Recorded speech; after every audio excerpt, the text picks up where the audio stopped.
ভাই রে ভাই, মাথা সকাল সকাল এত চুলকাচ্ছে কেন? সেলুনে গিয়ে এটা কি হলো আমার সাথে? সকাল সকাল কোথায় বেরিয়ে গেছি? ভিডিওটা দেখতে থাকো, বুঝতে পারবে। সকালটা শুরু হলো রোববার থেকে। আজকে অনেক দিন ধরে মা বলছিল যে চুল কাট, তো ভাবলাম যে মাথাও তো চুল কাটছে, তো আজকে ভাবলাম যে কেটেই নিই চুলটা। তো চুল কাটতে কাটতে ভাবলাম যে একবার দেখে নিই লাস্ট বারের মতন চুল, ইস কি বড় হয়ে গেছে। তার আগে তার আগে ব্রাশটা করে নিই ফটাফট করে, না তো বলবে যে আবার গন্ধ বেরাচ্ছে সেলুনওয়ালা। মার কাছে টাকা নিয়ে বেরিয়ে গেলাম গাড়ি নিয়ে।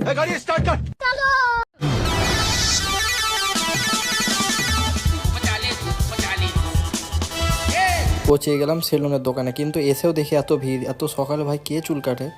তার আগে দেখছি আমার একটা পাশে কাকু আছে, আমার আগেই লাইনে আছে। তো যাই হোক, চুল কাটার পর দেখলাম ভালো করে যে চুল ঠিক আছে কিনা। কেমনই কেটে দিয়েছে ভাই, সাইডটা কেটেছে, সামনেরটা কাটেনি অত ভালো করে। যাই হোক, আরেকবার লাস্ট মারের মতন দেখে নিলাম যে চুল ঠিক আছে কিনা সব দিকে। হ্যাঁ, এটা আমি একদম চুলের প্রতি একদম লয়াল। আমি একদম মালদা কলেজের সামনেই কাটি, তোমরা চাইলে কাটতে পারো এখানে। আমি প্রমোশন করছি না, চাইলে কাটতে পারো। এবার সোজা যাব সাইকেল উঠিয়ে বাড়ি।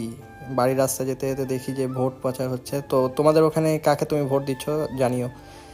এবার বাড়ি এসে আরেকবার ফ্লেক্স করে নিলাম চুলটা, আহা হা হা, ওকে সব ঠিক লাগছে। কিন্তু এক সেকেন্ড, এই সাইডটা মনে হচ্ছে না একটু বেশি কেটে দিয়ে, বা যাই হোক ঠিক আছে, ভালোই লাগছে। যাই হোক, তো তোমাদের যদি ব্লগটা ভালো লেগে থাকে লাইক কমেন্ট শেয়ার করো, একটা লাইক করে দিও। আর আজকের জন্য টাটা।